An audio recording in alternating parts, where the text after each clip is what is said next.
Hi and welcome to part 3 of March's Storyteller Bats, which is the Phoenix theme this month. And watch out on Wednesday, I'll be putting up a post on Patreon for you to decide what we're going to do for the April theme, which will it'll be April-March, because you'll find that some months will be doing this twice, so it'll work out twice anyway. So this is the colourway we're going for, so really dark moody version in comparison to the last two. Okay, you've got these blues in there, you've got this brilliant orange and gold sort of colour. There is a hint of grey in there, but I don't think I think I've picked up some fibre that's similar to it, but I'm not really that fussed because you don't have to. I think I've got a lot of this really dark brown, which is on this hand dyed Blueface Leicester and Blueface Leicester and sea cell fibre. Do you know, it's in your head and you forget, and you might completely forget what it's supposed to be doing. So I'm going to split this off into 3. I'm going to put that there. I've got a blend set already weighed out to go with this as well that you can purchase from the shop. There's still a couple on there, and I actually made a listing page for Patreon bats. So if you don't want to go rummaging through the art bats listings, then you'll be able to find them straight away from the Patreon Storyteller Bats page if you've been looking for them, and that's where you'll find the blend sets as well, though they're recorded and listed in both the blend sets page and the Patreon page. And I think I've got about 10 or 12 blend sets on there at the moment if you want to have a go yourself at home. I think there's some left from the previous Patreon videos that we've done. So I've got this really soft merino, hand dyed again. Then we've got this golden yellow that's needed from the picture, but I've gone with a mustard yellow as well, just to give it a bit more depth. So we've got this one, then we've got this chestnut brown. And like the previous video with the Phoenix on the book, I've gone again for the last of my amber, because on the picture, even though it's not mentioned in here, okay, and I can't make out where these grey colours are really, apart from down here on the rocks. Oh yeah, there you go, in the shadowing as well. I don't actually have any grey fibre in. I've used it all up on something else, but I didn't even register the grey in there. But I'm not that bothered about it. What I've ended up doing to replace that aspect, I've gone and looked at this peacock blend, which has got this grey sort of look to it, but it's multicoloured. It's an Angelina. So yeah, I've got these different colours in here of these orangey, ambers and yellow tones. So I just want to add in a little bit more depth into there, as well as adding in these blues, which I've got this vibrant mid blue, and then we've got this royal blue, which I'm going to split into 3 sections because I'm going to use this as part of my highlight fibre. Same with this one here, and then I've pulled out the hand dyed Tussa silk that we did in the jars the other week. So we've got some of that in there, and then that's the milk fibre that we did in a dusky orange. Now, yeah, I'm not too fussed about not having any grey in there, because I've got that Angelina. It will help just bring another dimension to this blend. So we'll get on with this. Hope you enjoyed this video. Okay, so what we're going to go with first, I think I will use this soft butter lemon yellow that I dyed up. And I think I'm going to add that as my base theme all the way across.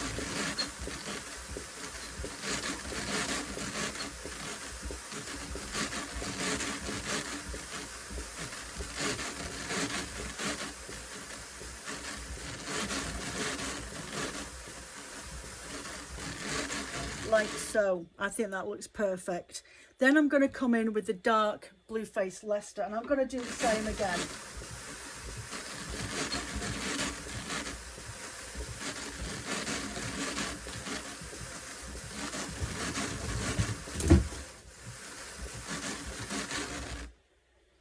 I've lost my box.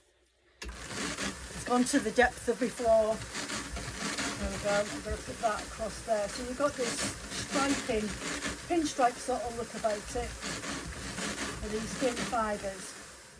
Okay, so from that point, the picture depicts the blues going in that direction, then with the golds, and then into the brown. Now I've got brown here, I've got two different shades of golds, and I've got two different shades of blues. So I'm going to go with the dark brown first. I'm just going to draft it out ever so much, just ever so slightly, just so I've got a bit more control of it on the board, even though I'm going to spread it outwards as well to flatten it. The reason you're doing that is so that you don't congest up your liquor, even though it still sometimes wants to do it. Okay, then I'm going to go in with my darker yellow. And again, I'm going to draft that out a bit, open it out a little, and put that next to that brown. I've got this honey gold colour, and I'm going to open that out a little. And then I'm going to go in with one of the blues, not both of the blues, for this section here.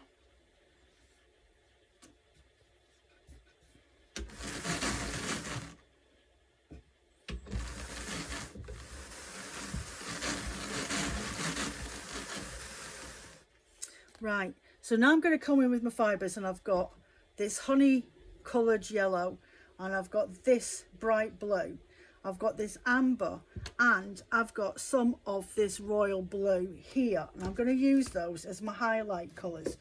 So I'm going to come in from this side with this colour over the top of these golds, just that way, about halfway. And what it does is just helps bring in a bit of continuity into the colour flow across the, and then from this part all the way across into the brown. Now I'm going to go in with this amber. I'm going to go all the way across my board.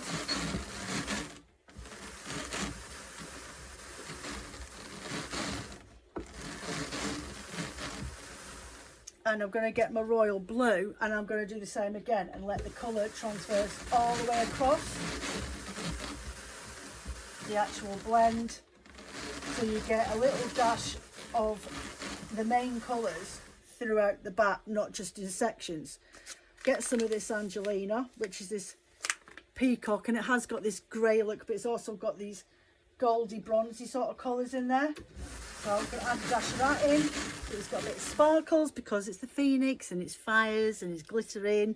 Okay, and then go back in with my hand dyed fibres again.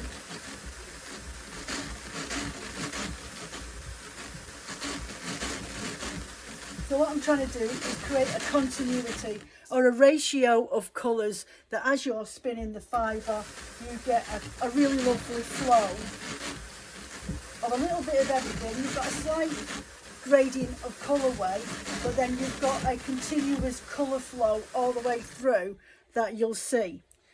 Then back in with the brown, and again draft that out just ever so much, just so it's a little bit longer than it actually is, and then have it widened out.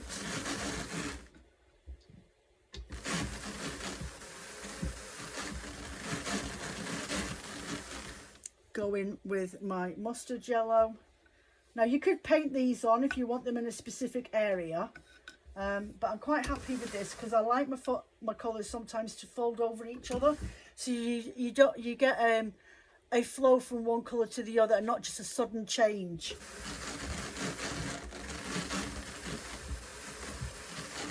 Like a block of colour, all of a sudden it just stops.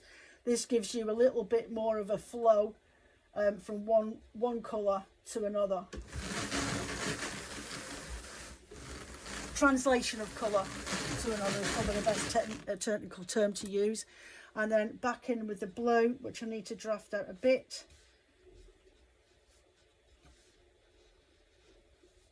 It's quite thick. And then again,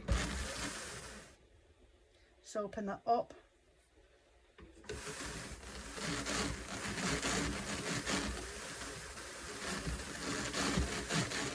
and then go back in with my other colours, my peachy colour, my turquoise, my royal blue and my amber, and over the blue this side all the way across into this golden yellow and back again.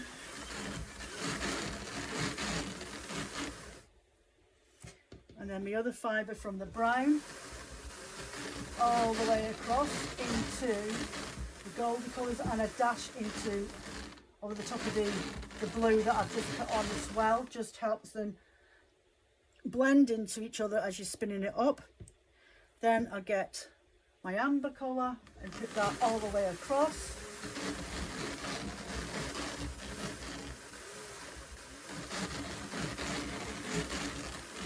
Your ratios are really quite important when you're working with blends.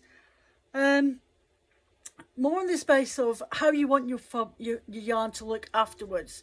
What's the overall effect that you want of it? Do you want to be dominated by a ratio of mostly browns at 65% to colours, so it becomes more of a dominated brown yarn?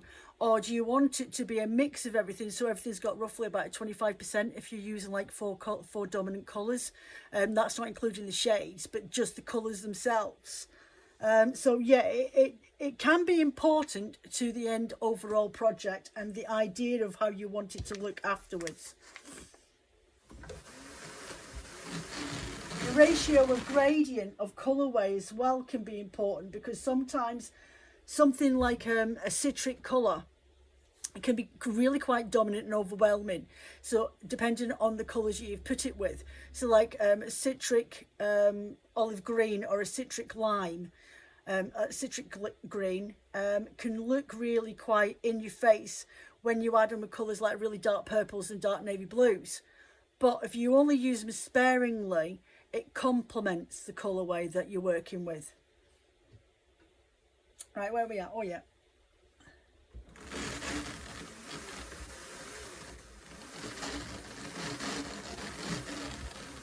See, like that blue, it's such a bold colour that it all of a sudden stands out, and it's not something I would have done on its own. In comparison to this and this one, this is the more bolder, vibrant colour. So I want to use this because to me that looks more dusky and sort of toned down, comparison to this one, which I think would just overcomplicate and dominate the bat. If I use this as one colour, you wouldn't see the defining shades of the rest of it. So just using it as a sample colour, just a pop of something, sometimes is all you need to do, and it will stand out on its own regardless, even if it's only a little bit. That's my theory and I'm sticking to it. Right, so we're going to go back in again. This is the third to last layer in.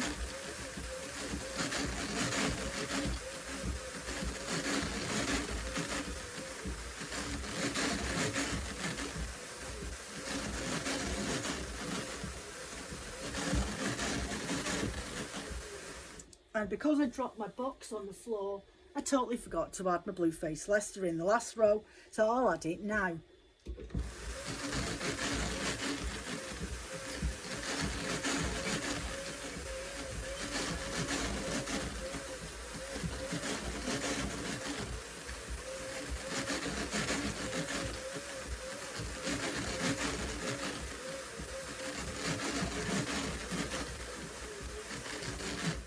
Okay, and again.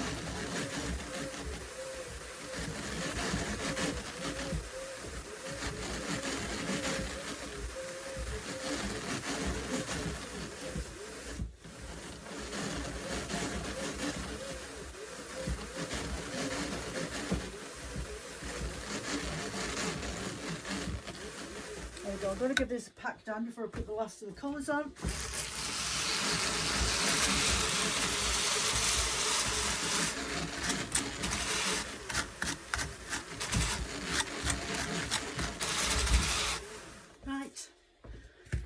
And we're going to go back in and do the blue, just give that a quick draft of the blue, the brown, and give that a quick draft out. There we go.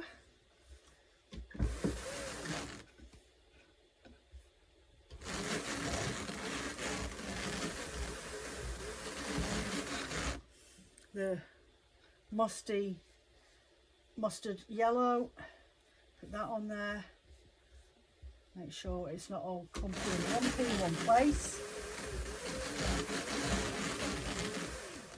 Then the golden yellow.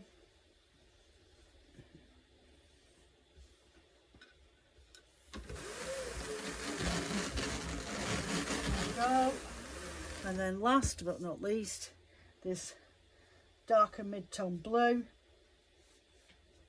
Pop that in there.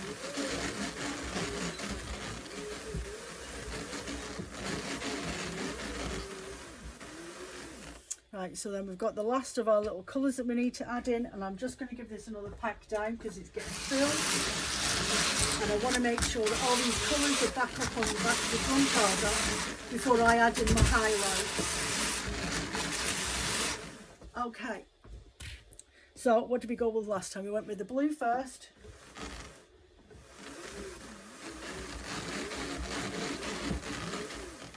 All the way across to the next second yellow. There we go. And then we go in with this one.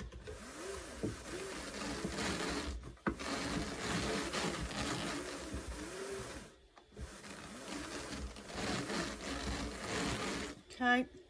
Then we go in with the amber all across, so it helps tie the colours in together.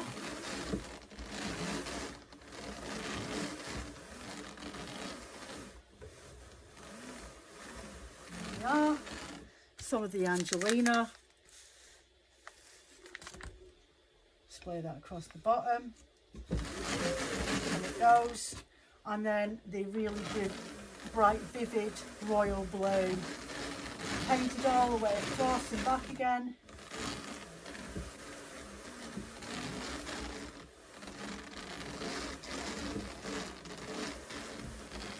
Take my time.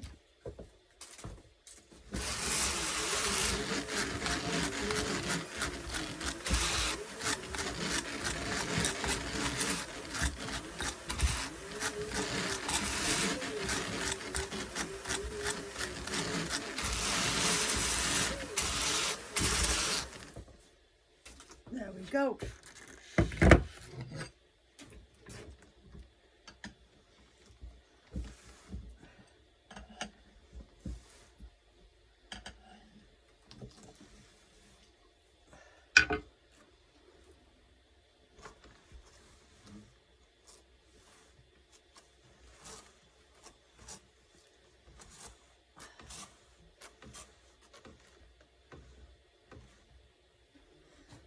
Move my accoutrements out of my way and unravel this one.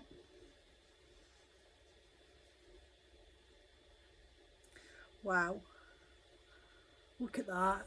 Do you know, it makes me think of a coastal theme. There we go.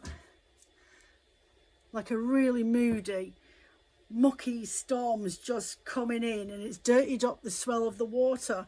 That's what it makes me think of. But then I live next to the coast, so I see this going on all the time. Sometimes that sea, when there's a storm coming in out the back, it goes brown, murky, sort of browny, greeny colour, and you know that there's weather on the way. So there you go. That is, I'll put the picture up here in the corner now, that version of the Phoenix Rising. I love it. I think it's absolutely fantastic. I think those colours look so magical together, and it's putting colours together that you wouldn't really think about. So let's go and pop over the other side and we'll get all the colours together and you can have a little chat with you. So, end of this month's Storyteller Bats, the Phoenix range. There we go. Don't get off me. Excuse my cables and chargers.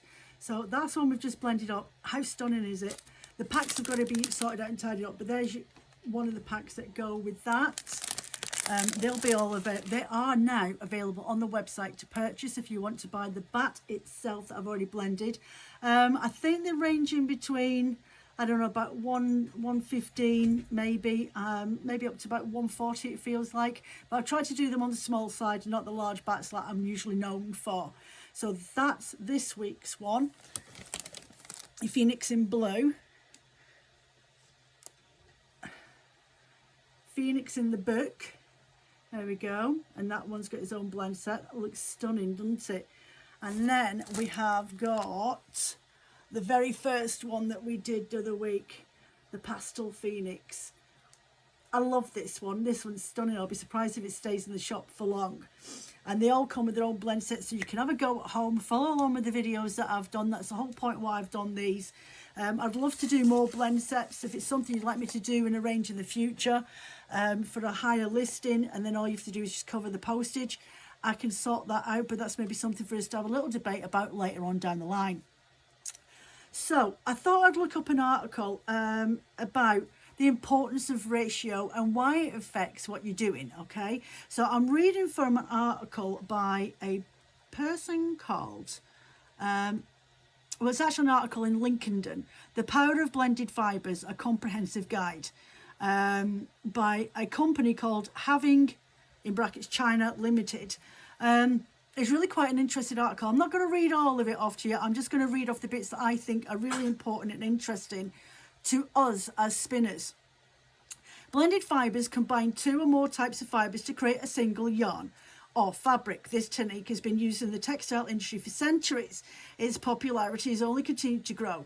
Blended fibres offers a range of benefits, including improved performance, lowering the cost of you making it, unique and visual effects like adding Angelina, adding in some silk or alpaca or something like that, and making it a popular choice for clothing and other textiles. Okay, so when you think of it like that, having a wool, depending on the micron count, if it's a higher micron count, round about say 32 to 34, 35, then adding something that's really, really soft will help bring that down to a softer feel. Okay, something like the alpacas, the llamas are lovely soft fibres. Angora can help bring that down. You can feel it yourself. Have a try at home. Have a look, see if you've got any Cheviot or something like that that's got a higher micron count, and blend it with either another wool that's got a lower micron count, like an 18.5 which merino, which can be really, really quite flyaway, or using a silly alpaca top that you might have got that you never know what you're going to do with, and blend them to that fibre and see and feel the difference of what it feels like. Say you've got 100 grams of Shetland or Cheviot, and you've got like 25 grams of something at home, then split that 100 grams up into 3 bundles, blend that Cheviot or that Shetland or the Dorset or whatever you've got, blend it down on your drum carder on its own. Okay, take it off, put it to one side, get the other 30 grams and mix it with some softer fibres like a llama, a Surrey alpaca, a Haikuya alpaca, even some camel or yak or something like this, really soft wool fibre. Add that in there, blend it all up together, put that to one side. Take another your last 30 grams of that wool that you've been working with, put it on your board. If you've got any silks, just the silks, mulberry silks, anything like that, plant-based fibres, soya, rose, nettle, milk, really, really soft. Add them and blend them in. Afterwards, put them to one side and have a feel and see how much of a difference it makes from the original on its own bat to the blended versions. You'll notice the difference of it. Not only does that affect the quality and the feel of the art bat that you're working with, because that's what it is then essentially, is because you've mixed it with those fibres. It actually gives you a completely different use for those wools. The wool on its own as Shetland is generally used, even though you can do the most amazing lace weight knitting, but majority of us you're looking at 4-ply DK weight when we're spinning. But what the potential there is to make a softer, lighter garment for half the cost.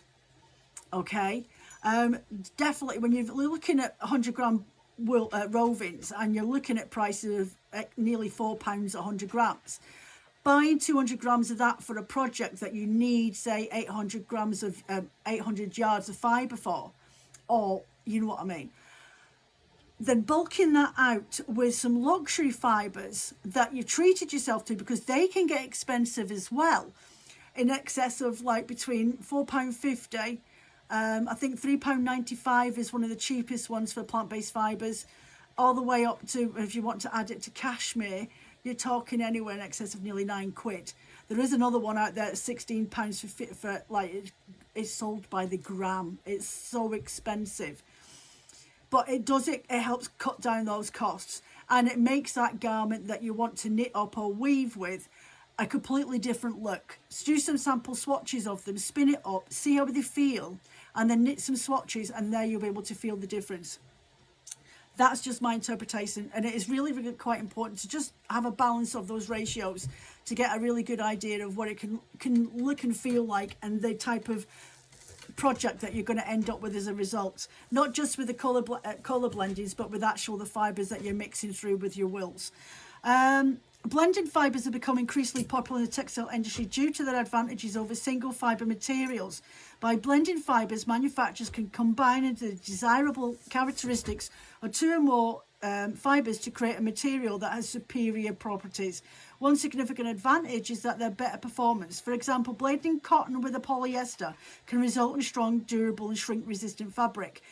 So that's the same goes as well if you've got bio nylon at home and you bought it because it was on sale and reduced, or if you bought one of those Botany Bay bags and it's got loads. I seem to be getting quite a bit of it at the moment. I've got loads of biodegradable nylon that I don't use in every blend.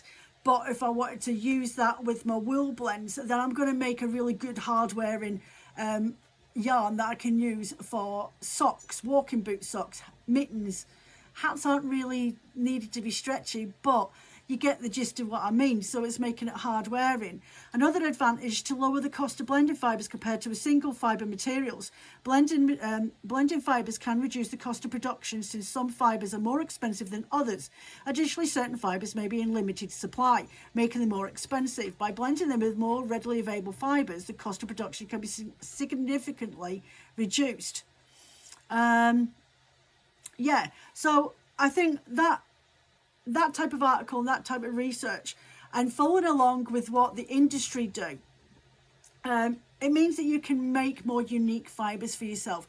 And if you make woven garments or knitted items and you sell them at craft fairs, then you're making something that's completely not only unique for yourself. If you go on to Yarn on Dyed, there's a couple of others out there in the community, and there's obviously a World of Wool, when you'll see that their wool blends, not just the rovings but their yarns, they're using a lot more of blending in other fibres in there to cut down the cost of the actual sheep wool that they're blending with it to make to make yarns into. And it's what people want as well. There's a customer demand for it. So it's the same when you're blending your bats for yourself at home. And I say at home. I don't want to know that you guys are all going to go off and do it yourself. The amount of people that I see these days that only started in the last year or two and they're like bouncing up into the stratosphere with craft fairs and wool fairs, and I'm like, I'm still here. Can't get to any of them. Anyway, cross-dye effects are also a popular reason for blended fibres. When different fibres are blended, they can create a unique colour effects that are not possible with single fibre materials. For example, blending wool with cotton can create a fabric with a heathered appearance, where the wool fibres are more pronounced in some areas and the cotton fibres in other. Heathered, tweedy, same sort of difference. You get that with if you're using bamboo staple length or soya staple length or sari silk noil. That will give you the exact same effect, and you have to buy that in large amounts. It's more expensive to buy it as a top than it is as a staple. So you get that fluffy feel to it when you're spinning with it, and you'll get little lumps and bumps and little bits of texture in there, which can be really, really pretty. So there we go. So that's my video for today. I hope you really enjoyed that. Don't forget to put in your suggestions down on the March-April Storyteller Art Bats votes and your suggestions of what you'd like to see, and then we'll be voting on Wednesday for that, so watch out for that link coming up. Actually, I might do it Tuesday to give you 2 days to get the votes in, because then I'll die up on Thursday. Okay, and don't forget Q&A's up as well now for March. Get your questions in, your suggestions, or if you want me to go off and do a little bit of research on different fibres for you, let me know. I'm quite happy to go off and do that as part of the Q&A. Saves you guys going looking for it, because there's loads of resources out there. You just need to know where to look. Take care of yourselves. Hope you enjoyed this video. Don't forget to hit that like. It does count still in the algorithms, even though it's a privately listed video. See you for now. Bye.